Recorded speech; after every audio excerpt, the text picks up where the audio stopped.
University. We would like to express our sincere gratitude to Excellency, the Head of Architecture Study Program, Faculty of Engineering, 11 Maret University, Dr. Arsitek Insinyur Untung Joko Cahyono, Magister Architect, Honorable Guest Speaker from Kyushu University, Japan, Professor Dr.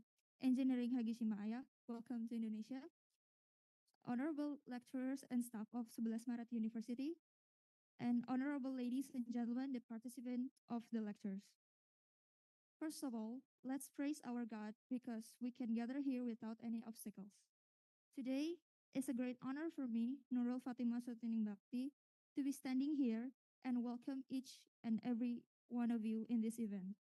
We proudly present the guest lecture series towards realizing carbon neutral buildings, recent policy implementation and research progress in Japan. Give applause.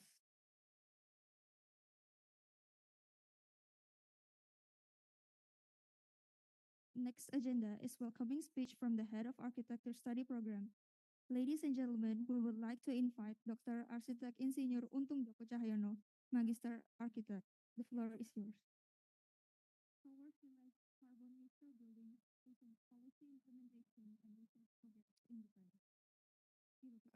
Thank you, terima kasih. Selamat siang, good afternoon everybody. Assalamualaikum warahmatullahi wabarakatuh. Salam sejahtera untuk kita semuanya. The Honorable Prof. Aya Hagishima from Kyushu University. Selamat siang Pak Ambar dan Pak siapa ini? Lupa. Dari Prodi Interior Design. Selamat siang adik-adik mahasiswa arsitektur dan desain interior. Ya, pertama-tama saya mengucapkan banyak terima kasih atas acara yang sangat istimewa pada siang hari ini dan tentunya ini sangat menarik bagi kita semuanya dan tentunya saya berharap adik-adik mahasiswa bisa mendapatkan ilmu ya dan pencerahan kaitannya dengan carbon neutral building siap. Barangkali kalau kita sering mengistilahkan juga green architecture barangkali atau arsitektur hijau ya. Nah tentunya ini suatu yang sangat menarik karena Jepang saya kira sudah jauh lebih maju dari kita bagaimana menerapkan carbon neutral buildings ini dan Prof. Aya saya kira sangat pakar di dalam hal ini. Tentunya nanti materi tentang bagaimana implementasi dari peraturan atau riset berkaitan dengan carbon neutral building ini akan dipaparkan oleh Prof. Aya. Dan tidak lupa saya mengucapkan terima kasih kepada Bu Ruli yang tentunya selama ini selalu menjalin kerjasama dengan Kyushu University dan ini merupakan hal yang sangat penting bagi prodi arsitektur di mana akan mengangkat prodi arsitektur di kancah internasional atau secara global. Dan tentunya ini Pak Ambar dan ini juga studinya di Jepang ya, tentunya mungkin tidak asing ya, tentang budaya ataupun khususnya kaitannya dengan arsitektur dan desain interior ya. Sehingga saya berharap acara siang ini benar-benar bisa diikuti oleh para hadirin ya, khususnya adik-adik mahasiswa sehingga bisa menambah wawasan kita semuanya. Saya kira itu sebenarnya dari kami. One again, thanks for Prof. Aya dan Pak Ambar dan yang lain-lain. Terima kasih. Selamat siang. Assalamualaikum warahmatullahi wabarakatuh.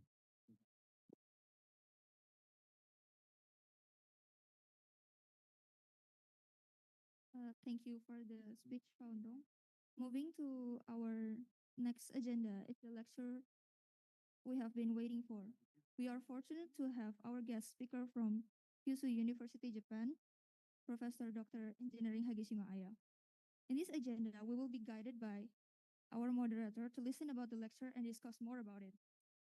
Ladies and gentlemen, we would like to invite our moderator for today's guest lecture session, the lecturer of Architecture Study Program, Dr. Engineering Kusuma Ningdia, Nurul Handayani, STMT. The time is yours.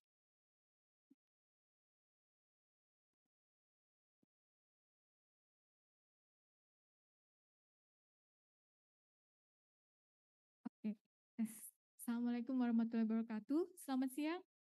Siang. Masih lemes ya? Ah, masih lemes. Udah makan belum siang? Belum. Ntar ya, beverage-nya nunggu ya. Jam kos belum siap nih. Nanti ada jam kosan ya. Thank you very much, Prof. Aya. Have a please to sit here first. I would like to introduce Prof. Aya with all the students here. So actually here we have the student from architecture and also department and interior design. Ada yang dari interior design apa udah di sini? Oh belum ya? Oh ternyata ini. Ternyata masih on the way. On the way itu. Suruh angkat tangan yang dari interior design boleh angkat tangan? Oh siapa? Oh ya udah ada di sana. Oke, udah ada di sana Pak Pandu. Baik, yang dari arsitek di sini ada berapa? 12.000 orang. Oh ada 12.000. Enggak ya, lebay banget Bu Ruli. Ya, Sensei Sumimasen, I will hambung Indonesia koto to Japanese to eigo to isho. Demo Pandu Sensei to Ambar Sensei, hontou ni Nihongo pera-pera desu. Ya, jadi ini separuh-separuh ya bahasa Inggrisnya. Saya juga bahasa Inggrisnya, bahasa Jepangnya body language. Jadi terima kasih buat kedatangannya di sini Bapak Ibu sekalian, juga adik-adik. Kita punya tematik tentang toward realizing carbon neutral buildings ya. Jadi isu ini tuh isu yang luar biasa, yang sebenarnya lagi hangat. Nanti tambah 2 gelas deh ya, karena disuruh-suruh Bu Ruli gitu. Oke, adik-adik kira-kira begini isunya, bahwa realizing carbon neutral buildings, apa manfaatnya nanti ke adik-adik baik di arsitektur interior design maupun hari ini kita punya tematik tentang kota ya. Padanannya hari ini adalah di Jepang, isu terkait dengan rumah yang menggunakan banyak appliance. Jadi tidak hanya senpaku atau mencuci, kemudian ada AC, kemudian ada densi renji itu microwave gitu ya, kemudian heater gitu ya. Itu jadi device yang memang sudah banyak digunakan di Jepang. Di Indonesia belum ya? Di rumahmu ada densi renji nggak? Ada microwave ada? Di rumahmu ada nggak? Microwave pakai sering? Bener? Saya enggak, Bu Anita sering pakai ini densi renji, enggak kan? Oke, saya juga enggak gitu. Saya enggak terlalu banyak pakai microwave gitu ya. Tapi kalau di Jepang hal-hal begini tuh udah jadi satu paket gitu ya. Jadi semakin banyak yang menggunakan hal itu karena apa? Consume time. Tapi juga ternyata itu hari ini teknologinya juga udah mulai berubah gitu ya. Dengan adanya seperti itu, konsum energi juga. Jadi pentingnya bagaimana carbon netral di bangunan itu menjadi satu konsep besar gitu yang perlu difikirkan agar hemat energi, agar hemat carbon neutralnya. Nah gimana nanti impactnya terhadap kota? Karena isunya setiap 10 tahun regulasi di Jepang itu selalu memikirkan bangunan ini harus hemat energi. Mereka akan upgrade atau merubah bangunannya. Ini menjadi penting. Ya adik-adik yang di belakang dapat ini enggak tempat duduk? Kalau nggak dapat tempat duduk nanti bisa di depan ya. Gitu. Oke, jadi kurang lebih isunya begitu. Kita bisa dengar dari Prof. Aya gitu ya, lebih lanjut. Sebelumnya Prof. Aya adalah kolega saya di Kyushu University. Beliau S1-nya di arsitektur, namun kemudian S2, S3 dan karirnya sekarang ada di building science atau di engineering science. Di sana dibedakan ya, arsitektur kemudian urban design itu ada di Fakulti Human Environment Studies. Desain interior saya pikir juga masuknya Fakulti Environment Studies. Tapi kalau di sini masih Fakulti Engineering. Sebab Fakulti Engineering di Jepang itu benar-benar real engineering atau building science gitu ya. Jadi akan berbeda. Beliau basicnya S1 di arsitektur, kemudian S2, S3 researchnya terkait dengan building science, thermal energy dan sebagainya. Ini menjadi isu penting yang beliau kerjakan. Hari ini dia adalah Vice President di Kyushu University untuk Research Design, atau kalau di Indonesia Wakil Rektor 3 ya di bagian research dan kemahasiswaan. Sejak 2016 kita punya hubungan kerjasama. Satu mahasiswa dari Prodi Arsitektur pernah kesempatan mendapat sakuran Science Projects. Kami bisa membawa mahasiswa ke Jepang. Jadi ada opportunity atau chance untuk adik-adik bisa apply buat beasiswa hal yang seperti ini. Jadi bisa 1 bulan atau 3 minggu, 2 minggu exchange students di Jepang menjadi bagiannya. Kemudian ada research projects bersama, yang ini juga beberapa dari mahasiswa juga ikut serta. Anda bisa mengumpulkan surat keterangan pengantar ijazah karena mengikuti International Collaboration Research Project. Ini jadi bagian yang memang punya opportunity buat adik-adik yang memang minat terhadap research tersebut. Hari ini kita berada di kampung kota di beberapa tempat untuk melakukan research.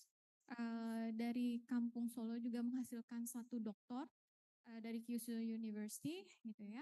Berharap nanti master study-nya kalau kalian tertarik terkait dengan isu ini, Anda bisa memulainya dan bisa memulai apply Mambu Gakuso Max gitu ya. Karena kalau di Jepang harus kenal dulu dengan sensei-nya, kemudian sensei-nya tahu well performnya seperti apa, Anda dengan mudah untuk mendapatkan letter of acceptance. Modelnya seperti itu ya. Jadi kenapa kami bawakan banyak researchers hari ini ke Universitas 11 Maret untuk memperkenalkan Anda lebih terhadap isu-isu di luar, dan Anda juga bisa punya keinginan untuk melanjutkan sekolah di luar negeri. Tapi nggak seindah seperti yang di Instagram ya. Jangan percaya Instagram gitu ya, kalau sekolah di Jepang itu mudah dan cepat gitu. Contohnya Pak Pandu dari master doktoral ada di Jepang gitu. Pak Ambar juga gitu ya. Butuh perjuangan lebih, butuh ketekunan. Bu Maya juga dari Osaka University gitu ya, Hendai University gitu. Nah, kita banyak belajar dari beliau-beliau. Baiklah, Aya Sensei, sumimasen, chotto nagai hanashimashita. Soste sensei no ima kara tabun 55 分ぐらいです。In English, はい、どうぞ先生。In 日本語大丈夫先生。I have a translator, Pak Pandu 先生。はい、どうぞ先生。Thank you very much, Ruri Sensei. Hi, good afternoon. I'm very glad to hear and have kind of chance to explain some Japanese topics related to recent buildings. Perhaps Ruri Sensei has already introduced my background, but start my self-introduction. Yeah, I graduated from the Department of Architecture, but after that, my research becomes more, science or engineering oriented. Then I usually use the simulations or the measurement. Then today's presentation, I do my best to make more visual materials, but it includes many graphs or but I hope you can enjoy some of it. Then next, yeah. Yes.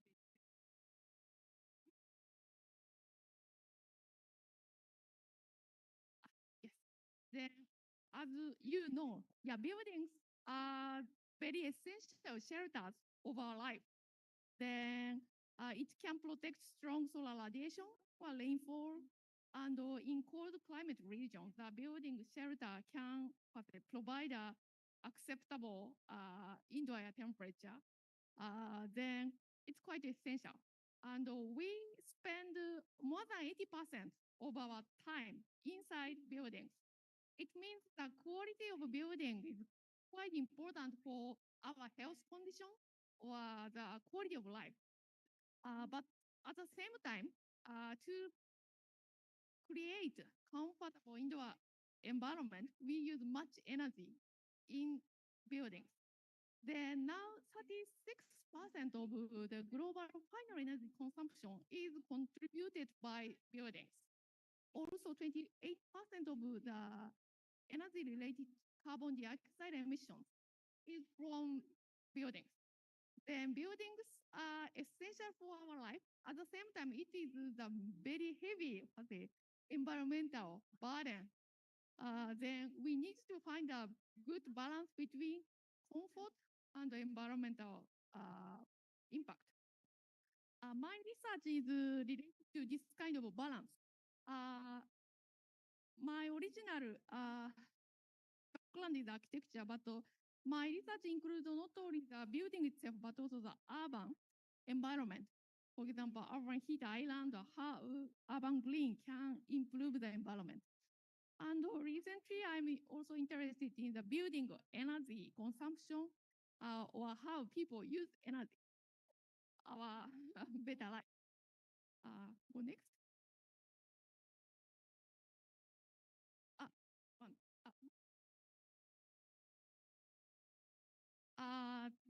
Now, my laboratory accepts many international students from various countries, and each student, international student, has their own interest related to their mother countries. Then, different country has different cultural background and climate conditions. Then, there are many ongoing projects based on field work, including Indonesia, Surakarta. Then you can see the Mongolia, India, Pakistan, yeah, all countries are quite different. Then perhaps building design or architect design can be customized to the local condition.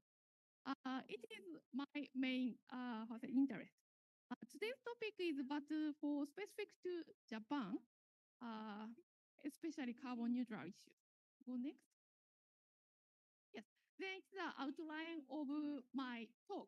The first, I just simply show several figures, photographs of the traditional Japanese building. I will move on the carbon neutral issue and how we can reduce the carbon dioxide emissions. Go next. Yes. It is one of the oldest buildings in Japan. We call it Shosoin. It is the treasure house made by wood. You can see the elevated floor. This floor is the height is about 2 meters. It's relatively big building, and the wall is made by wood, and it's log cabin style. Then it was perhaps constructed in 756. It's very old building. In that period, Japanese people didn't have steel or metal or concrete. They just used wood, just because it's a local material. And also wood is very beneficial to absorb humidity and can keep the relatively good condition inside to keep the treasure good condition. Go next. Yes, it is another photograph. It's still the village, small village, World Heritage. We call it Shirakawa-go. These houses were constructed about 200 to 400 years ago. These houses were also made by wood. And you can see some typical shape of the roof. This slope is relatively steep. In Japan, we have relatively many rainfall, like similar to Indonesia. Then perhaps this steep roof would be beneficial to protect the rain leakage inside the building. Next. Yeah, it is another photograph. Yeah, it's very nice, rural houses and very old. But still people are living inside and try to keep a good condition as a heritage. Go next. Yes, Then it's a zoom up of the roof. You can see what is the material of the roof. It is different from concrete, different from steel. We used some the materials used for the agriculture, the grass. Then roof is replaced every 10 years. Then people work together and the just roof part is replaced with new materials. It's the traditional old people's wisdom to utilize local materials and to create an comfortable, acceptable indoor environment. Go next. Yeah, it's the structure of this house. Then, yeah, it is a very specific and very famous village, but the similar characters can be found in various rural older houses, basically made by wood and have a deep roof shape and made by not only wood, but also the grass. Yes, go next. Yes, then inside the house, yeah, this house was used for silkworm industry. Then the first floor is used for life, but the third floor, second floor is for mainly the storage and the silkworm industry. This place has relatively deep snow. Then the relatively large high-rise house is good to keep the sunlight, even though very deep snow, 2 meter depth for Then perhaps the ancient several hundred years ago, people didn't have glass or glass windows. Then but the building was designed to introduce sunlight. Go next. Yeah, it is another example. Sorry, it's not photographs, but it is another example. Townhouse located in the downtown, but used about 200 or 300 years ago. We call it machiya. If you visit Kyoto, you can see still these types of houses. Go next. Then at the front face, the building looks relatively small. The depth of the width of the building is small. And go next. Yeah, and a very narrow floor plan. Just because the amount of tax payment is determined by the width of the house, then people created this kind of narrow houses. But this kind of narrow shape, then both sides are surrounded by another similar types of house. Then in such a narrow space, it's not so good to introduce a fresh air or natural ventilation might be stagnated. Then people add a small court inside houses. And you can see some skylight. Then even though the window space is limited, but people try to introduce the sun. Just because people didn't have the electric lighting. Go next. Yeah, it's another photograph. Go next. Yeah, it's good condition. Then it's a very old houses, but still these houses are used for some tourism purpose or restaurant or hotels. Go next.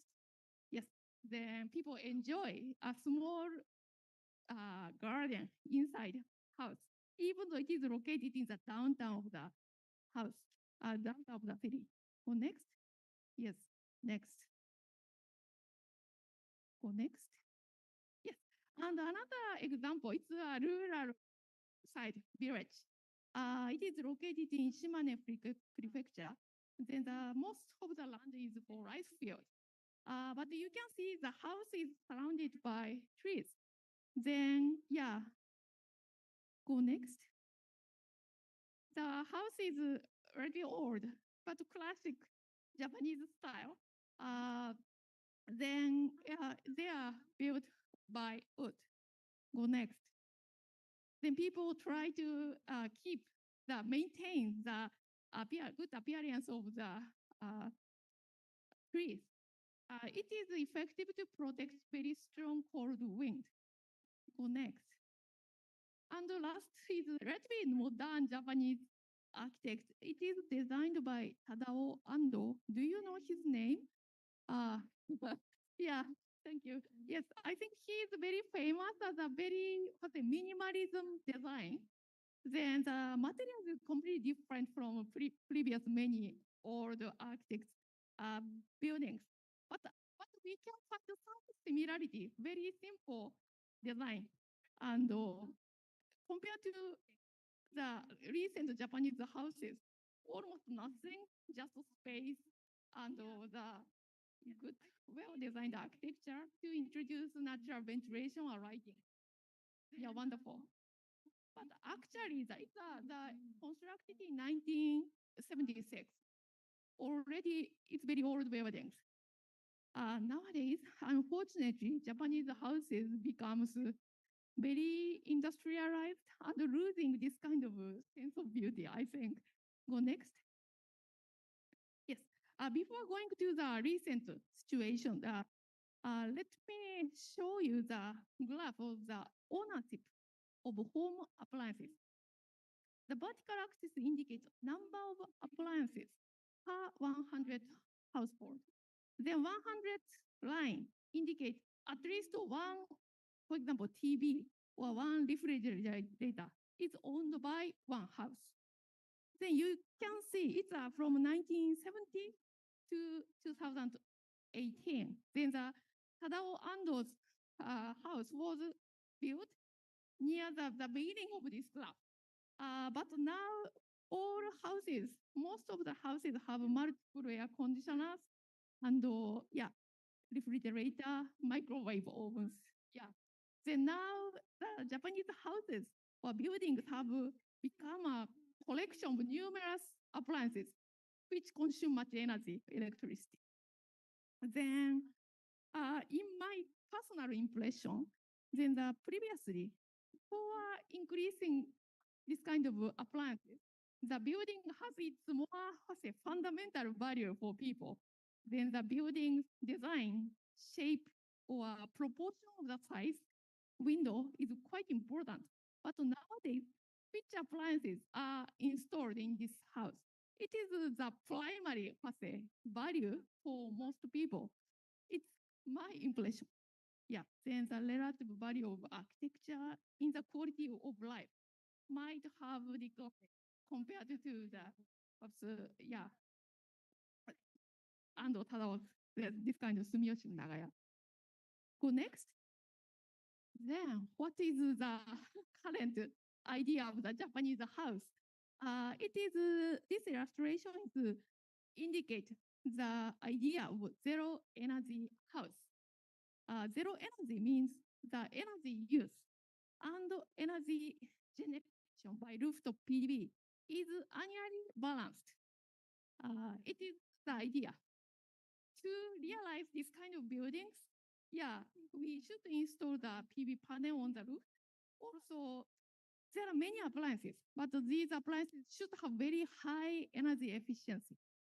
And also, it have many smart control system or IoT related functions. It's an image of the current Japanese house. Actually, I try to find a very impressive figures or photographs as a architectural value, but many houses are like just a catalog specification of the functions. Yeah. Then go next. Before talking about the Japanese students, this graph is really good. The comparison between the economic situation and the electricity use. Horizontal axis is GDP per capita. Vertical axis is electricity use per capita. Then basically, if we increase the GDP level, we use much energy. Then basically, the plot becomes the upward trend. And you can see the many plot, Japan or Singapore, or then ideally, even though if we increase the economic level, we want to keep the modest level of electricity use. It is an important point. Then Japan is already using much energy and emitting many carbon dioxide. Then at least we should reduce it. Yeah. But at the same time, we want to keep a good economic situation. It's very challenging. Then you can see the position of Indonesia. Then perhaps next decade, it will soon increase. But if Indonesia take a same track of other countries, perhaps electricity use will be increasing rapidly. Yeah. Then Japan is now the top fifth country of carbon dioxide emission. Then our country has a responsibility to reduce it. Then now the government declared we will realize the carbon neutral. It means the zero emission of the carbon dioxide by 2050. And not only Japan, but also most of countries on the world, more than 100 countries, perhaps including Indonesia, declared this kind of carbon neutral target. The question arises, is it really possible? Yeah, it's quite challenging. Go next. Yeah, then let's check the recent trend of the greenhouse gas reductions. It is the data of G7 countries. Then already these countries emit much energy. Red mark is Japan. Then, fortunately, we could reduce from 2013 to now. But we need to increase this reduction speed more to realize the carbon neutral by 2050. Go next. Then let's check the breakdown of the CO2 emissions. It's the shape of the area of the square indicates the ratio of each section. Then building is related to commercial sector and domestic sector. Then building is now responsible to 31% in Japan. Then we have to reduce the energy consumption and to increase the renewable energy in building sector. Go next. But actually, Japan has it's my not my personal evaluation, but Japan has struggled to achieve relatively high energy efficiency. Actually, we are very active to realize energy saving. Just because this country has no energy resource, no crude oil, no natural gas. Indonesia has many resources, but we don't have. Then we have to always save energy. Then this graph is a comparison of energy consumption per household, per family. Then Japan already has relatively small amount of energy consumption compared to other European countries or United States. But we have to save more. It's very difficult. Already most Japanese have started to use the washing machine or microwave oven, many lighting. Then now we cannot stop to use it. But we have to reduce electricity. It's quite difficult. Then the balance between environment and comfort life. Go next. But to realize carbon neutral target, governments and researchers calculate the potential, how much we can save energy. As a result, some more detailed target for each sector was determined. This pie chart indicates the energy saving target, say industry, transport, commercial, domestic. Each sector should reduce the energy use. Then this graph indicates for example, improvement of insulation of building, or the lighting, high quality, high energy efficient lighting or heat pump introduction. This should be done to realize the energy saving target. Yeah, it's quite challenging target. Go next. In addition to the energy saving, Japan has to increase the renewable energies. As I said before, Japan has no energy resource. Then, considering the national energy security, renewable energy is a very good.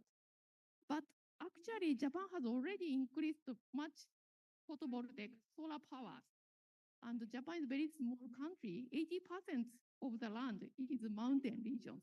Then there is no so wide plain to introduce a massive PV power.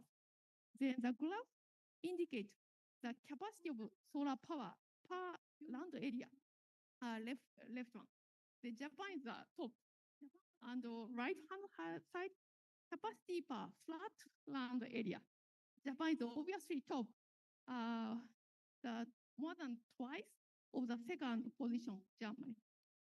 As a result, we cannot find additional flat land in the country. It means the building roof is the only the place for the renewable energy installation. Then it is the one strong requirement for the building sectors. So we should install many PV panels on the buildings. Go next. Yes. As a result, now governments and researchers or construction companies wants to increase the zero energy house. We call it Z, but I don't know the correct English pronunciation. The concept is it should reduce the energy use by the good insulation of buildings and high energy efficient appliances, lighting, or hot water supply, or ventilation, air conditioning. At the same time, building has a rooftop PV, then power generation and energy consumption can be cancelled. It is the idea. Go next. Actually, it is the very common concept, passive design. At the beginning of this lecture, I showed you many old traditional houses or buildings. These buildings didn't have air conditioning, but people had to create a good indoor environment. As a result, building design was very carefully determined.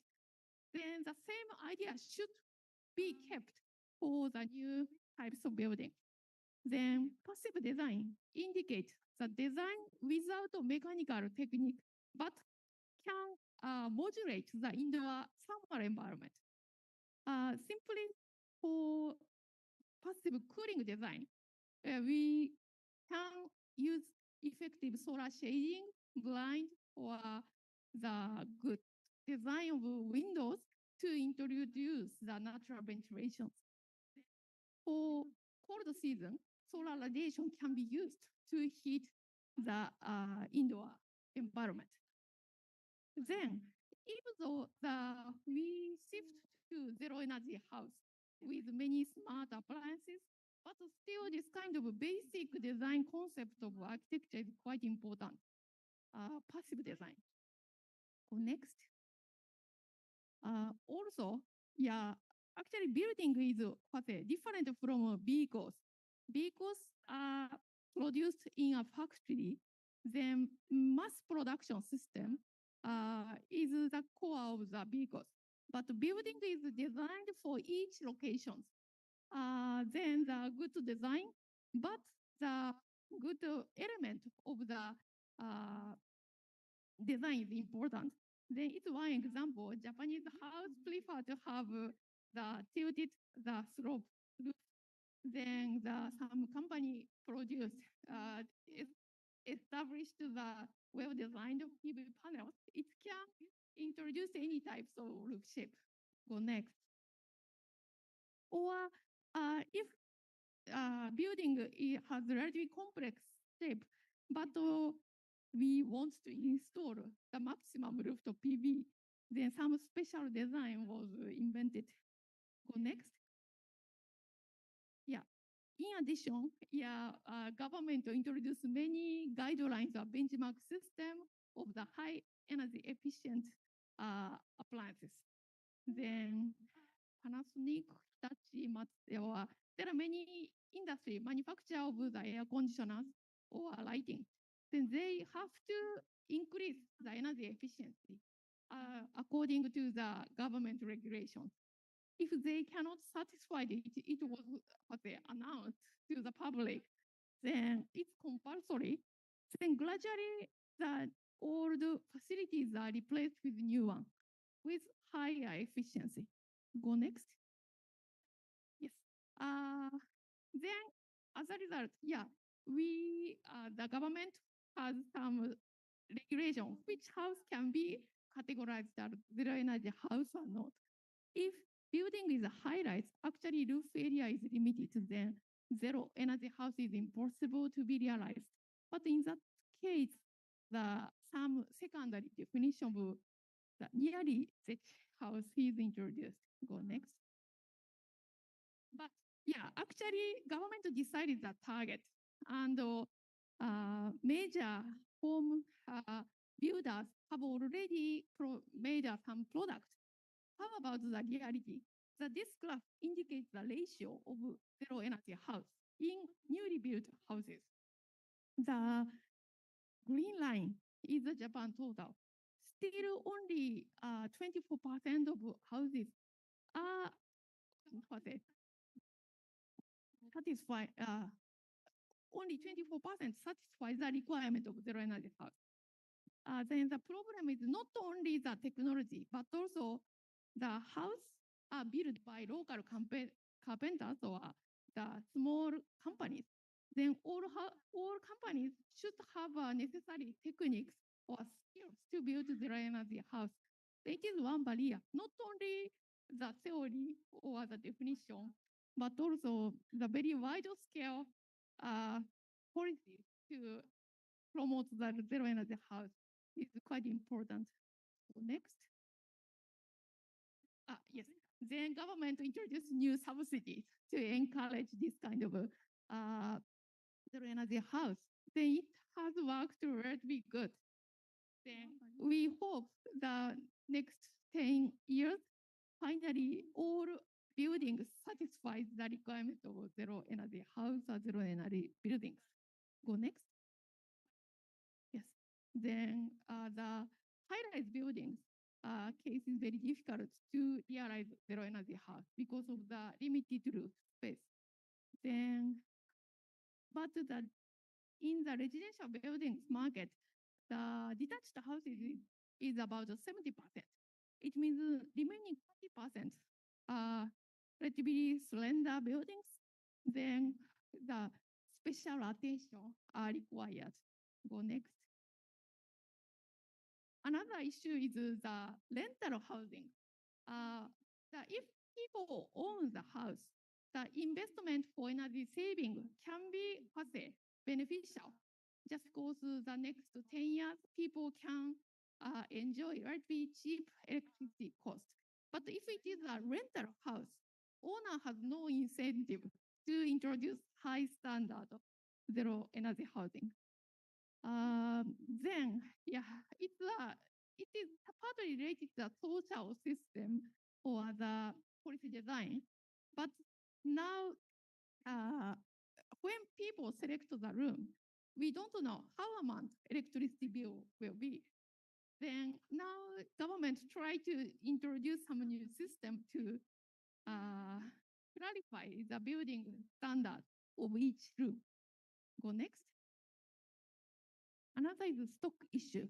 In Japan, 1% of building is replaced with new one every year.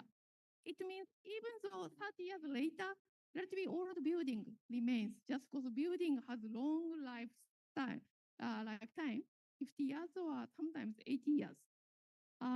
Then retrofitting of existing building is also important, but buildings are personal belongings, then government cannot impose owners to invest. Then it is another issue. I think in Indonesia, perhaps now population is increasing rapidly. Then perhaps there are many new buildings or the construction projects, and the building has long life. Then if the quality of building is not so good, then this building will stay next to 50 years. Then even though it increase the cost, but the consideration of the building quality at the design stage is very important. Yeah, go next. Here, go next. Yeah, I can skip it. Yeah. Then apart from the building houses, just I would like to show you the example of the usual office buildings. It's a showcase of zero energy buildings. It is a Daikin Industries around the center. Daikin is a manufacturer of air conditioning. Then, yeah, they are very active to introduce this kind of design in buildings. Go next. Actually, this building have various passive design. Passive design means the building design itself can modulate indoor environment better to introduce natural ventilation or solar lighting or utilization of the geothermal or the water, rainwater. Go next. Yeah. But the target building is relatively large. Not only the simple architecture design, but also the high level design of the facilities is also important. HVAC, heating and ventilation and air conditioning system are important. It's a bit complex task. Go next. It includes some real monitoring system, how people use electricity, and it provides some alarming system to encourage the people the behavior transform. Go next. Yes. Then, in addition to the building design, the one difficult and important problem is the materials. We mainly use concrete and steel, but these two materials consume much energy and emit much carbon dioxide. But I think concrete and steel are common country at almost all countries over the world. Just because it's locally available or strong against earthquake.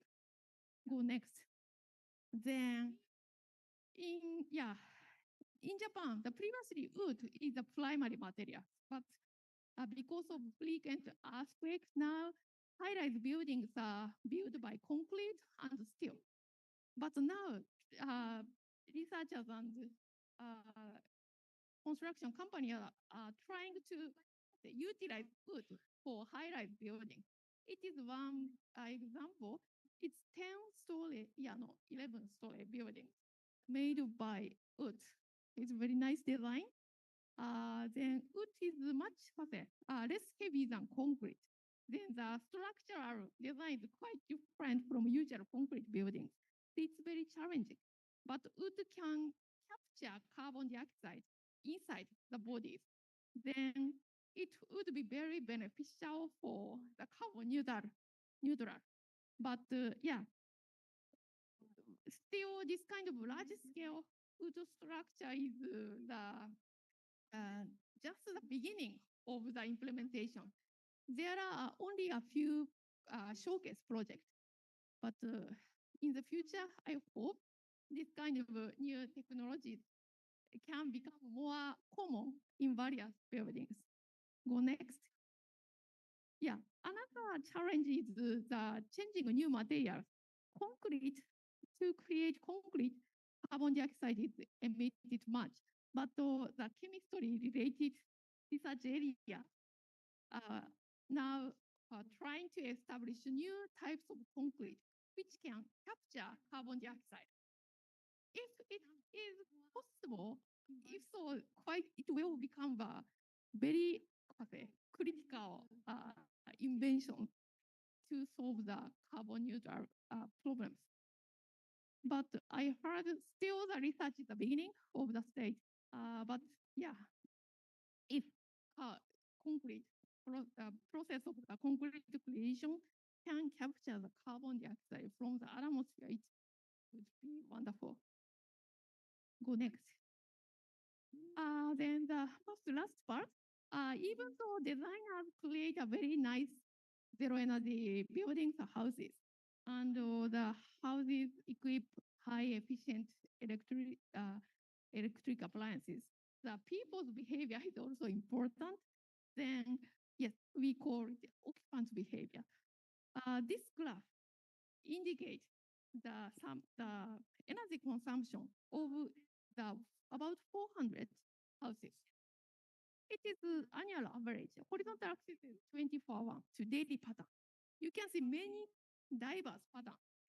But these houses are located in completely same apartment. It means even the same house, same facilities, but the energy use is quite diverse. How amount people use energy? Then yeah, we have to introduce the new technology, but also this kind of awareness building of the people is still important. Go next. Yeah, it is another data. You can see 5 graphs. It is the air conditioning of power consumption for about 500 houses. These 5 are clustering results. Then some houses didn't use air conditioning at all, but some houses always use it. Then even the same facilities, but the amount of energy use is quite diverse. Go next. Yes, it is another example. It is like experiment in Malaysia. I had a joint research project with UTM University Technology Malaysia. We asked the Malaysian students to stay dormitory and please use air conditioning setting as you like. Then we record how the students set air conditioners. Go next. It is the nighttime air temperature at dormitory rooms. Horizontal axis is 10 p.m. to next morning, 10 a.m. Then you can see many lines. It is the result of different students. Then some students set the air conditioning point about 19 degrees or 20 degrees Celsius. It's very low temperature. But someone prefer very relatively high temperature, around 27 or 28 degrees Celsius. They even the same country, same students, same dormitories. But yeah, if people can freely set the air conditioning, the setting point is quite different. It means the energy use is quite different. Yeah. Go next. Yes, then again, the beginning I showed you some idea of the better energy house designed in Japan. The question is, can we split this kind of zero energy building or zero energy house, for example, to Indonesia? Yeah, I think it's perhaps no. Different conditions. Then each country has different climate. Japan has winter and summer, but perhaps Indonesia is the hot country all through the year. Then situation is quite different. Then climate is different. Also, the economic level or culture, society, or the construction industry also different. Then, as a researcher, I think we are responsible to find a feasible or affordable or better solutions tailored to each local context, like Indonesia. Go next. Then, in my personal view, the Malaysia or Indonesia is located in tropical climate. All through the year, temperature is relatively high. Then heat wave or global warming or urban heat island, this kind of a trend increase the temperature. Then basically temperature increase the mortality. It means the high temperature risk. Then perhaps in the future, now it's not so significant, but in the future, perhaps heat risk will be increased. Also, perhaps in the future, there will be much more the senior people. They are basically weak against high temperature. Then thermally resilient living environment is important. Go next. Then ideally, if we can use air conditioning in the room, actually heat risk can be solved. But using air conditioning will increase energy use, also greenhouse gas emission. And perhaps AC will not be always affordable for some people. As a result, perhaps some good strategy to realize thermally adaptive, thermally healthy living spaces with minimum cost or with minimum energy use or small greenhouse gas emission. Tailored to the local climate is important. Yeah, go next. Then the last, I would like to show you just the one field research. It is done in Malaysia. It is a joint research with UTM. We selected one typical terrace house in Malaysia and try to find a passive design solutions without mechanical air conditioning. How to improve the indoor air conditions? Go next. Actually, this house is not so cheap, but relatively expensive house. But yeah, reinforced concrete construction and brick wall. Go next. Then we introduced many air thermometers to record indoor air temperature or humidity. Like the roof attic. Go next. Then first, just we check the when window should be opened or closed. Yeah, it's very simple. If we cannot use air conditioner, just we can utilize outdoor air. But should we always open the window or just open the window in daytime or nighttime? Just a simple question. Then we conducted a measurement and check the result. Go next. Actually, the measurement is not so simple. Then just let me explain the simple conclusion. As comparing the data, as nighttime ventilation, it means window should be opened at nighttime, but closed daytime. Just because nighttime, the outdoor air temperature in this location is relatively cold, but daytime, outdoor air is relatively high. Then it's kind of that different time schedule of door and window opening would be good. But actually, it is not enough to realize a thermally acceptable indoor environment. Go next. Go next. Yeah, sorry, I wrote up this conclusion here. Then we need to think additional items. Next.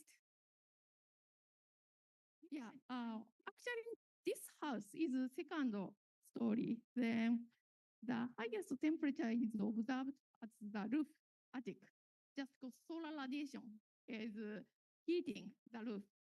Then it means the radiation, solar radiation is the key to realize the good environment. Reduction of heat gain on roof. Then next, we conducted additional experiment. It's a roof cover for solar shading. Next. Let's see. It's very cheap. Just a student went to the roof and attached some wood structure and cover the roof by very cheap some fabric used for agricultural purpose. It can cut the solar radiation. It's two simple solutions. Go next. Yeah. And we measured the temperature, how it will work. Go next. Also, we just add the insulation on the above the ceiling. Next. And we just add some film. It can reduce the solar gain through the glass windows. Next. It is a comparison of the with and without solar roof shading, roof cover. But the vertical axis is the temperature difference between roof surface and outdoor air. Horizontal axis is the solar radiation, how amount the solar intensity is. Then red indicates the no cover, no baseline case. Then, yeah, if solar radiation becomes very strong, simply roof surface becomes very high, 10 degree or 15 degree higher than outdoor air. But yeah, if we attach very cheap fabric, the temperature increases very drastically reduced. Very simple technique. Go next. It might be a bit physics vocabulary, convection heat flux of inner surface of roof. It means how the ceiling, the roof warm the indoor air space. Then the small value is good for keeping the indoor air temperature cool. Then horizontal axis is solar radiation. Then just to check, comparing the black line, no retrofitting, and red line, roof cover, it can be drastically reduced.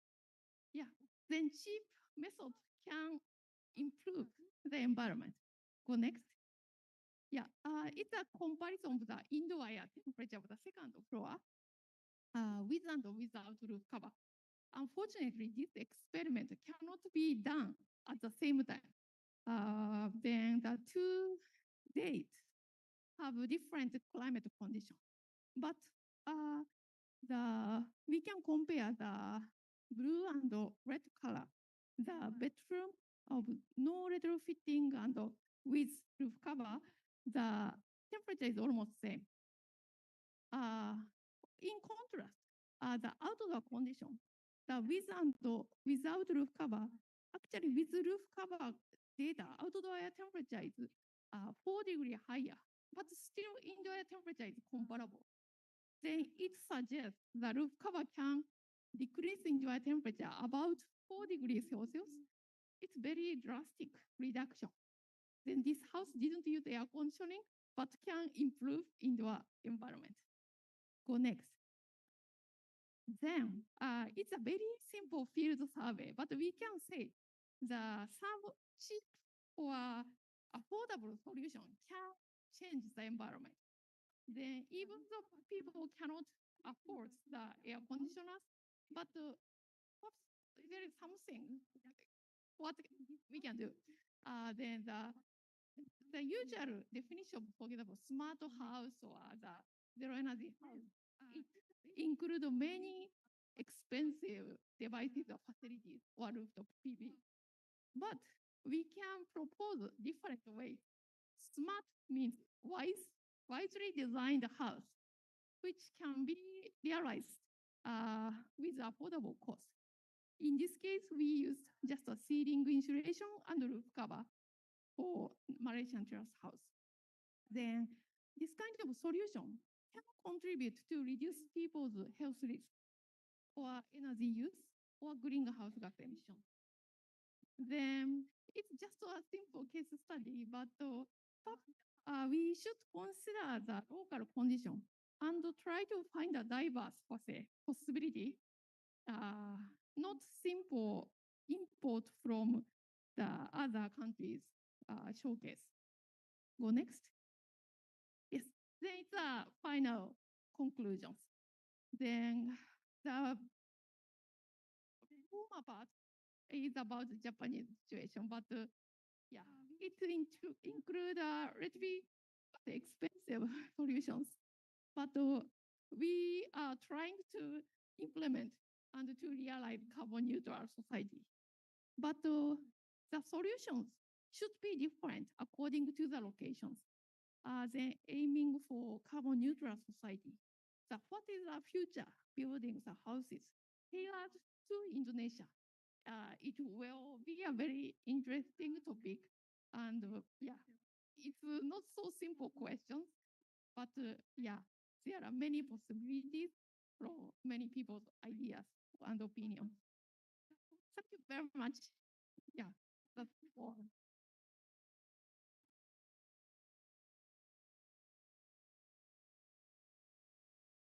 Yeah, thank you very much, Aya Sensei, for the nice graphic data and then the pictures also. Is iro-iro ga arimasu. Ya, mungkin Mbak Adesti dan ini kita bisa keluarin second round buat beverage-nya ya. Buat kalian-kalian nanti ada beverage, jadi bisa buat yang belum dapat akan dapat ya.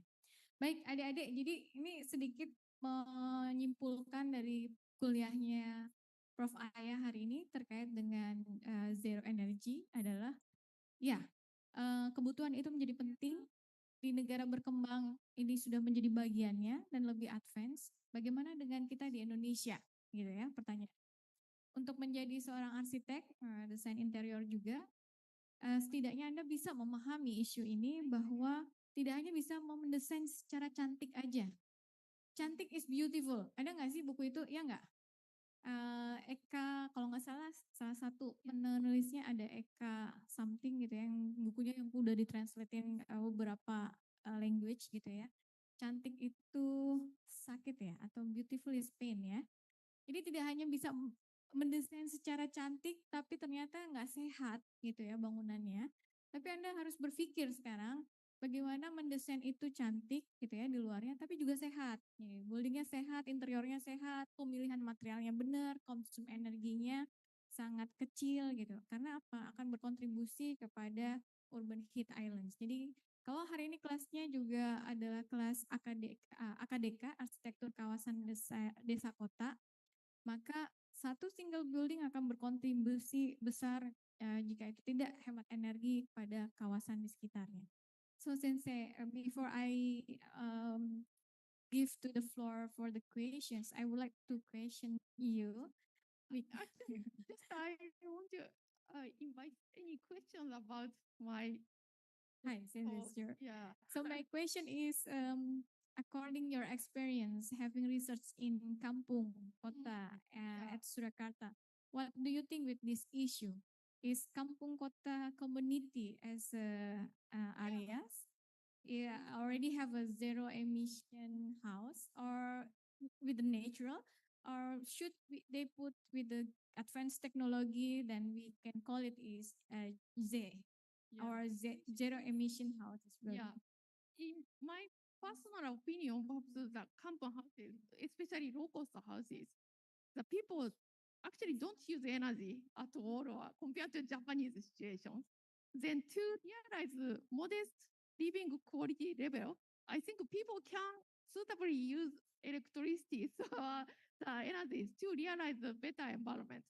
But actually, it might be not so possible if in some cases due to economic situation.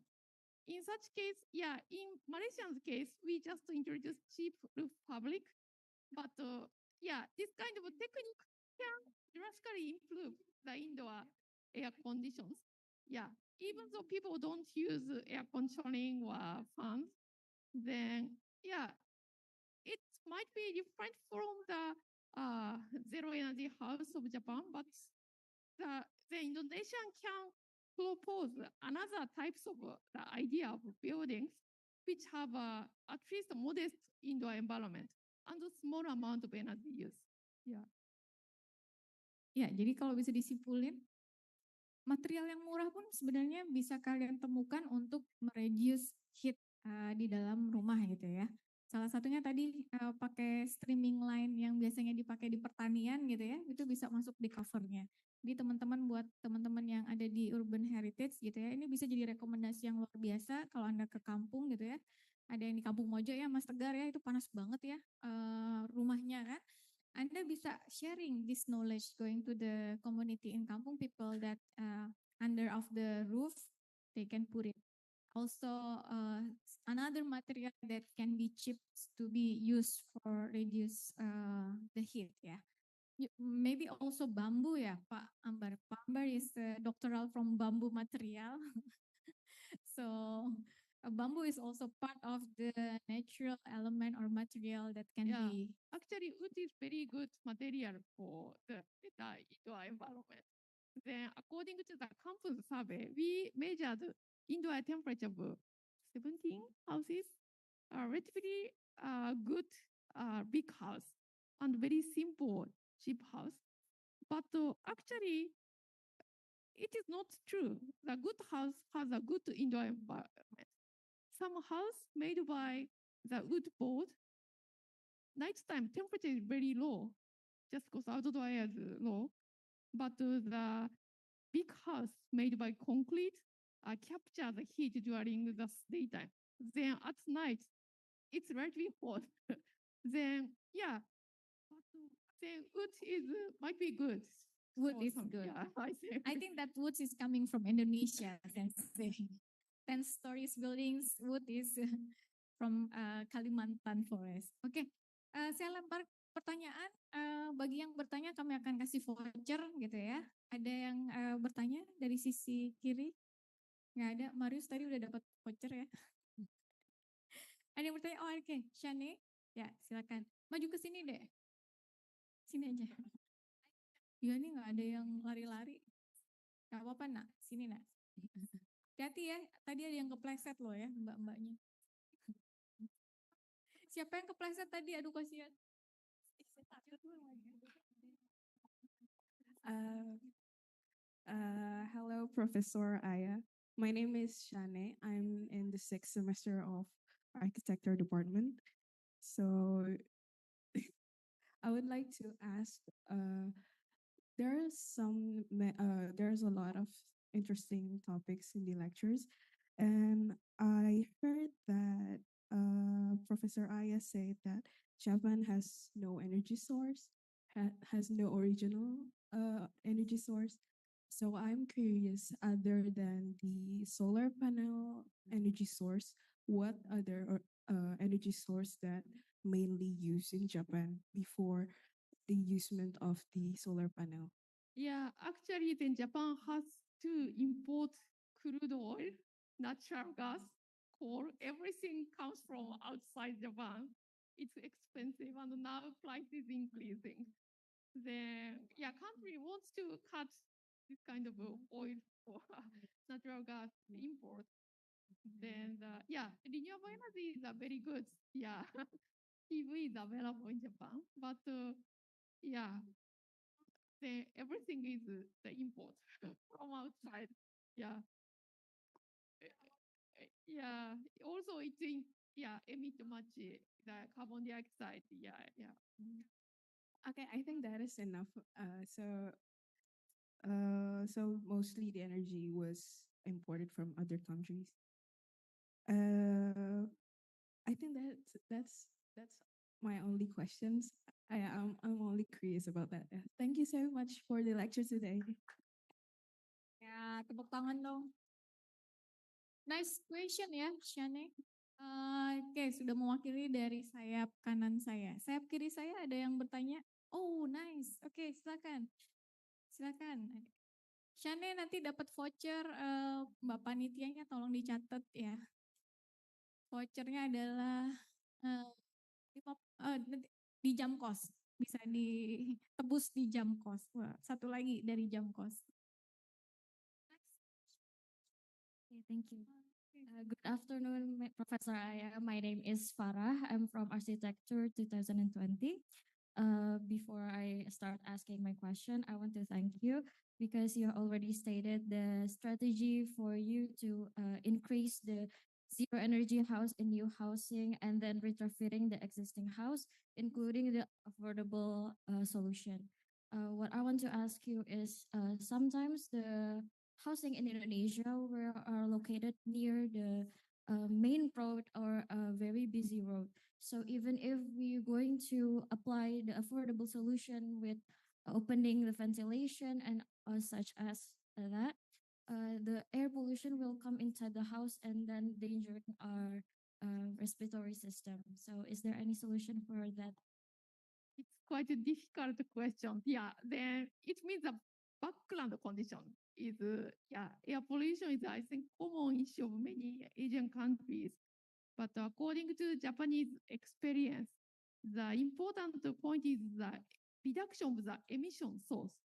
It means factories or the regulation of the vehicles, especially large truck, or then Japan introduced relatively strict regulation of the emission gas quality of vehicles. Then gradually the emission gas from vehicle becomes clean. Then the atmosphere becomes relatively good quality, but it takes time. Yeah. Then if emission is released, it's very difficult to capture this kind of pollutant from the atmosphere. It's already diluted from wide range. Then, if it is in case of China, I heard people introduce some ventilation system with filter to purify the air from the outside. Yeah, it's one solution. But China has very cold winter, then it might be possible. But Indonesians have more open design. Then outdoor air is penetrating always. Then solving the problem is very difficult. But the emissions of industry is the key. So So in the end of the day, we need to renew our regulations for the industrial sites. yeah. Thank you for your answers, Professor. Thank you very much. Ya, good Farah. Thank you very much Farah. Nah ini tadi dari adik arsitek ya, dari yang interior design ada? Oke, good. Sini Mas. Penyelamat ya, mbaknya dari interior ya. Namanya siapa, semester berapa Mas? Assalamualaikum warahmatullahi wabarakatuh. Good afternoon, Professor. Here, my name is Nadim. I'm from Art and Design Faculty, especially interior design. I want to ask about zero energy house. Is zero energy house included in the sustainable building category? Because I heard rumors that solar panel waste can pollute the environment because it have dangerous waste like contain cadmium and lead. Actually, Japanese government has a life cycle assessment of the risk of this kind of PV panels.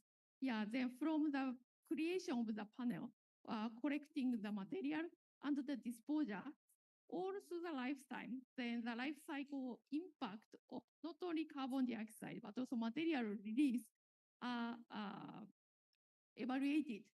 Then, as a result, introducing PV panel the benefit of introducing a PV panel exceed than the risk of the wasting materials.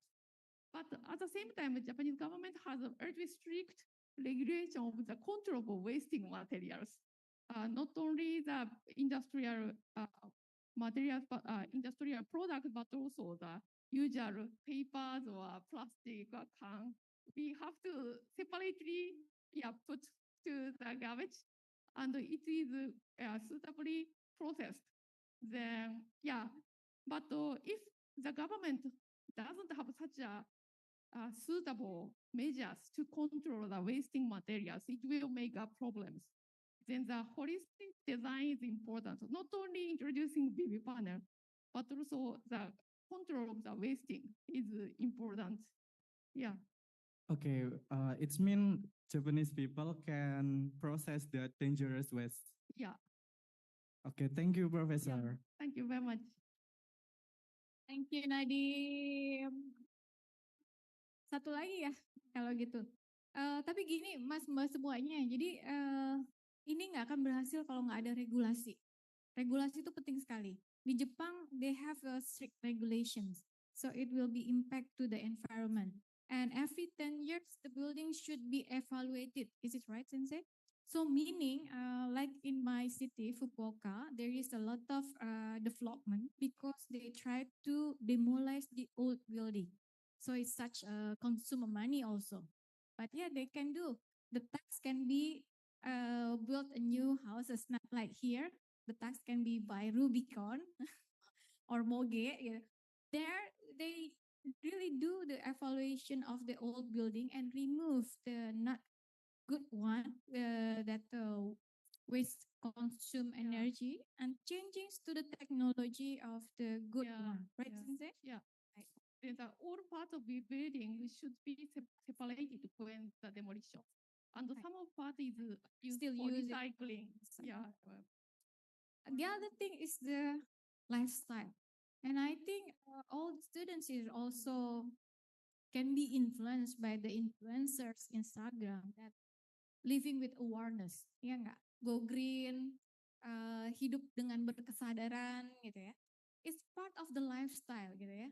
Pernah ada yang beli bajunya cuma 1 tahun sekali, kalau lebaran nggak ada. Tegar tiap bulan pasti beli baju ya.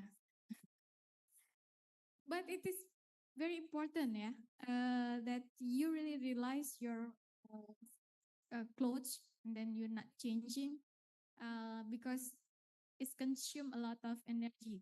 Some kind like this lifestyle happens now as in young person. I don't know here. I think they are all go greens ya. Ada yang go green semua? Bener-bener? Are you guys vegetarian also? Not at all. But yeah, we try to heading that. Then we should wear secukupnya gitu. It's part of the lifestyle of to keep the ZE high.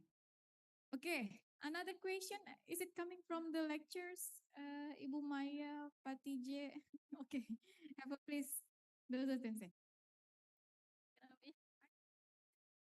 Thank you, Bu Ruli. Prof. Aya. Yeah, actually, I just want to ask you, what's the main constraint while you efforting to get the zero emission house? Constraint means, yeah. The most difficult part is all the houses, already constructed houses. They are personal belongings. Then government encourage to renovate them to the high standard, but yeah, and provide some subsidies. But it's not so always successful. Then the beginning of before the construction, yeah, government can impose some regulations.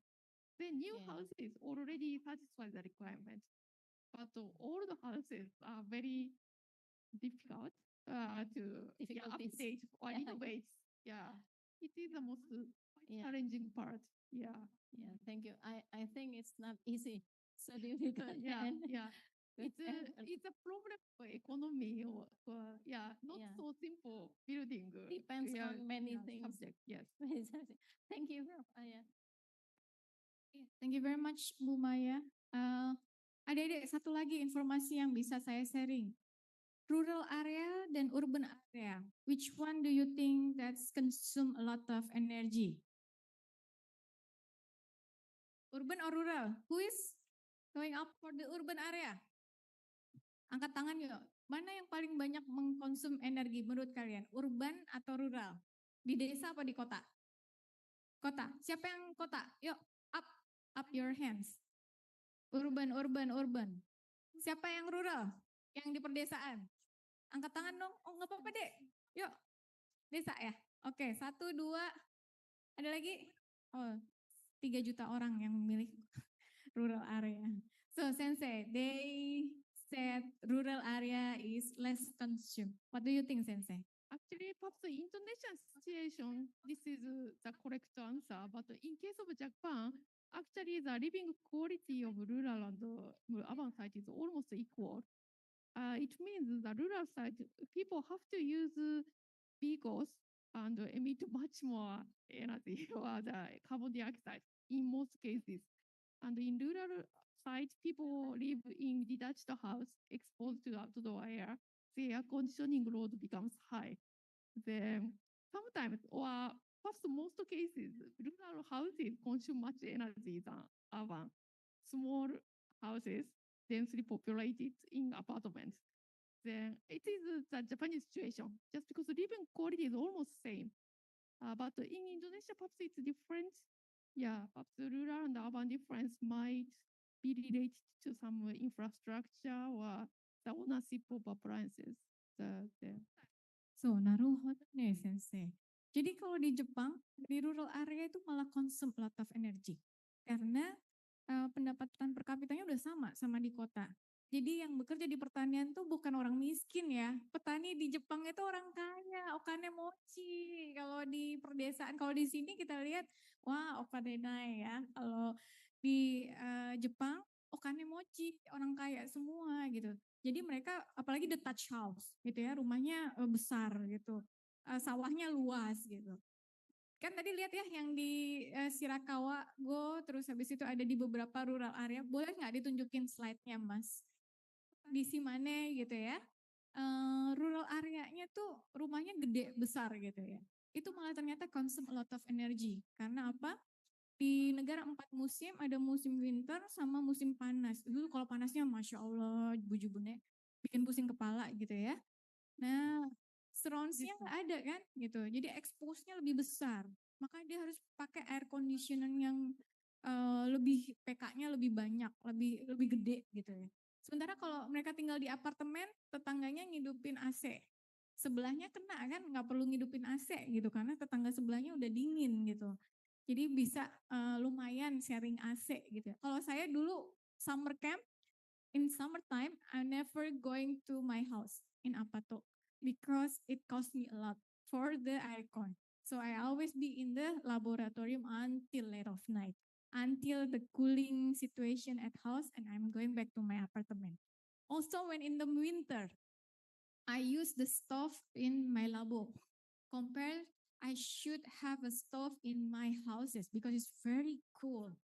So it happens here in rural area in Japan. They consume a lot of energy due to no surrounding neighborhood, no the greenery, and the other things they already use. Petani-petani begini, Densi Renji, home apa namanya appliance-nya modern banget kayak orang di kota gitu ya. Beda kayak di Indonesia kan ya. Nah itu berbedanya antara Jepang dan Indonesia. Jadi di rural area mereka lebih consume a lot of energy compare Indonesia. Ini buat teman-teman yang di AKDK, Anda juga akan berpikir lebih jauh lagi terkait hal-hal ini. Jadi sebuah kemajuan teknologi dan sebagainya itu nggak hanya ada di kota aja. Rural area menjadi bagiannya ke depannya gitu. Kurang lebih gitu. Thank you very much Sensei. Okay, one last questions. Who wants to get the voucher? Any questions again? Once again? No? Nggak ada? Oke. Kalau nggak ada, terima kasih. Ya, Sensei, I think that's all for today. Thank you very much for sharing. It's really nice to see you here, and then it is really nice to have you here among us. Give a big applause. I will, before we end it, can we have tapi masih banyak voucher loh ya kalian. Ini nanti saya serahin ke MC-nya. So please.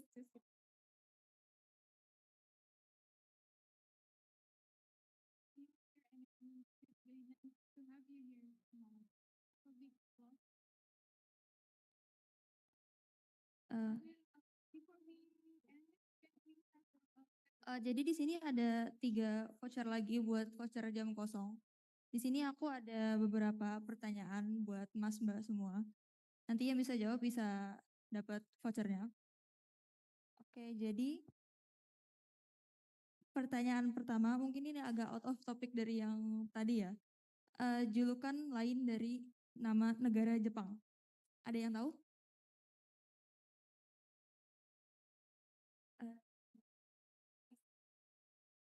Boleh maju ke depan, Mas?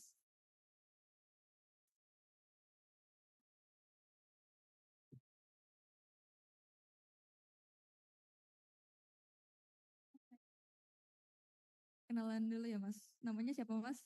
Lexa. Oke,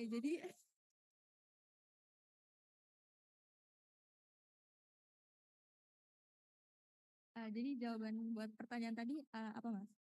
Kalau nggak negara sakura sama ini matahari terbit. Ya, jawabannya matahari terbit, benar. Ya, terima kasih Mas Lexa. Silakan ya, silakan duduk kembali.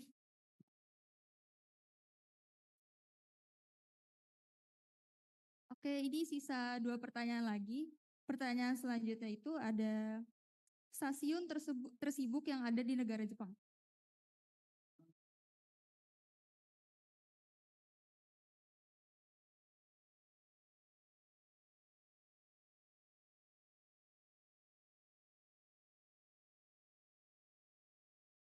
Ya. Silakan maju Mas.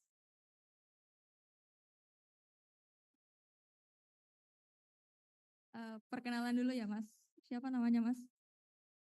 Halo, nama saya Tegar. Jadi jawaban buat pertanyaan tadi apa? Stasiun Shinjuku, bukan?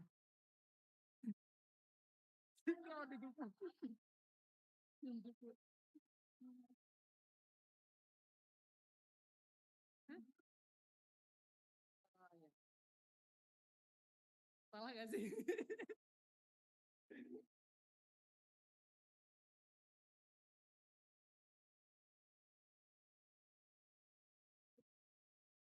Ya.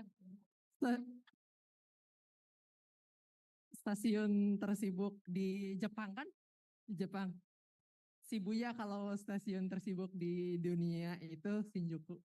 Ya, pertanyaan di Jepang berarti Shibuya. Ya, jawabannya benar Mas.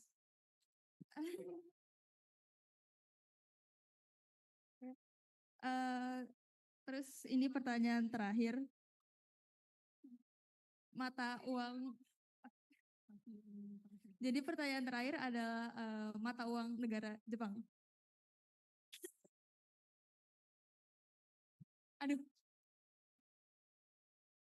Aduh. Ini karena bisa jawab semua, pertanyaannya gugur ya.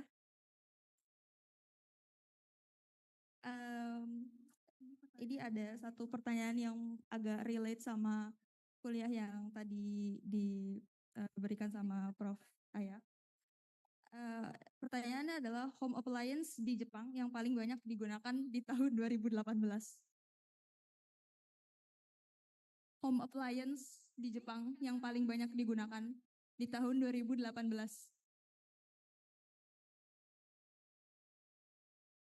Ya, boleh maju Mas.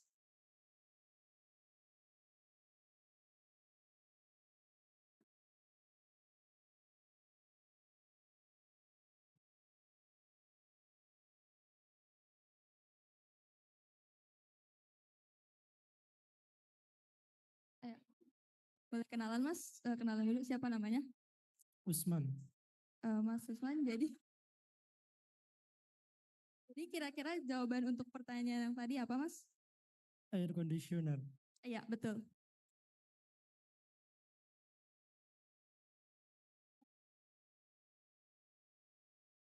Ya, boleh diambil. Terima kasih.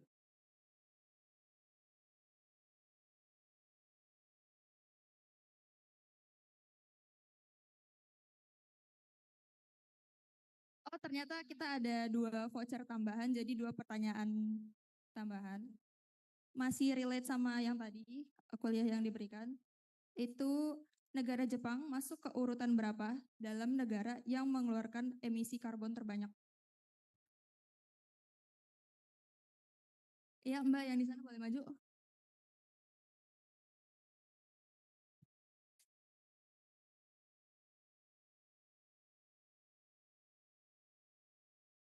Ya, boleh kenalan dulu Mbak, siapa namanya? Saya Naura. Jadi jawabannya apa Mbak buat pertanyaan tadi? Kalau nggak salah kelima. Iya, betul.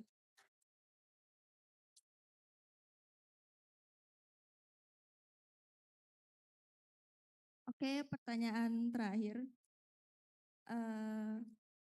Kota fenomenal yang satu pulau dengan Kyushu. Ada yang tahu?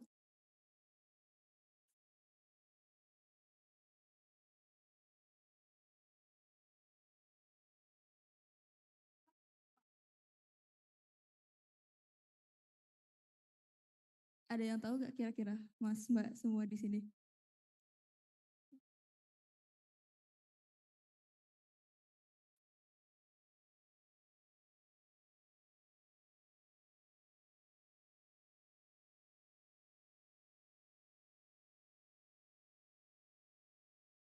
Karena nggak ada yang tahu, jawabannya adalah Nagasaki.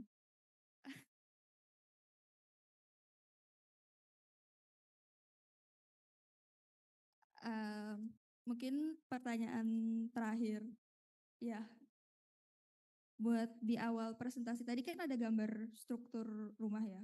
Itu tuh nama strukturnya tuh apa? Yang di awal banget PPT.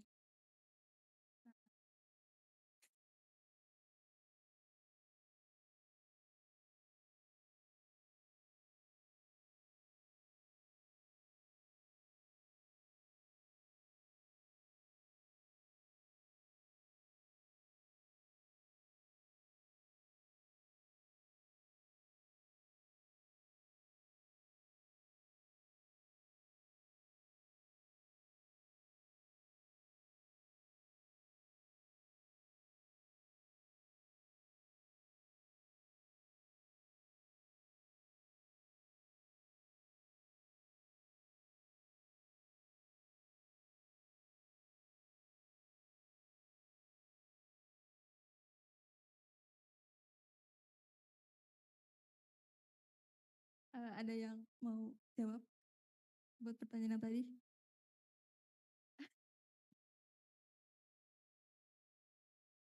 Ya udah pertanyaan di skip aja. Oke, tadi ada satu pertanyaan lagi untuk kota terpadat di dunia.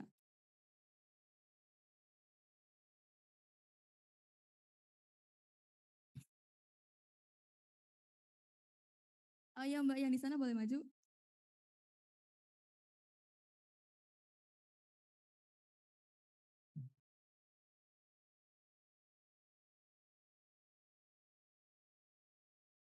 Boleh kenalan dulu Mbak. Karen dari Arsitektur 2020. Jawabannya Tokyo bukan? Iya. Iya jawabannya betul, Tokyo.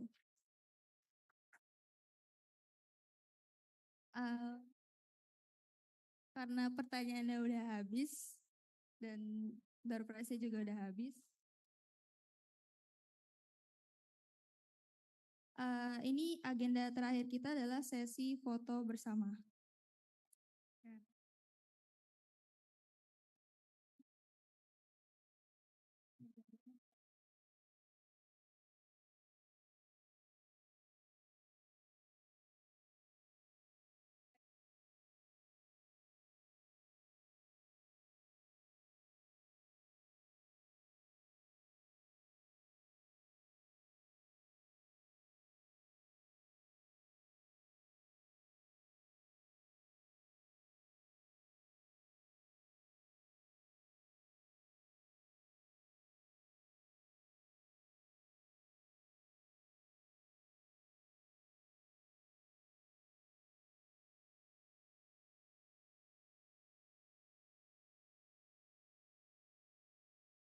Oke, 1, 2, 3.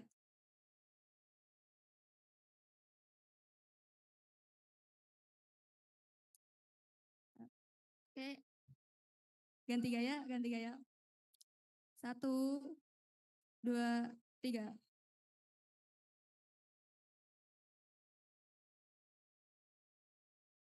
Oke, sesi dokumentasi.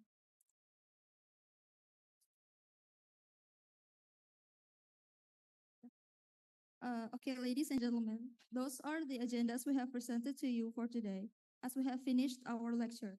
Thank you for making time in your busy schedule to join us here. I wish you all a pleasant day. Saya Nurul Fatimah Sotening Bakti sebagai MC pamit undur diri. Terima kasih.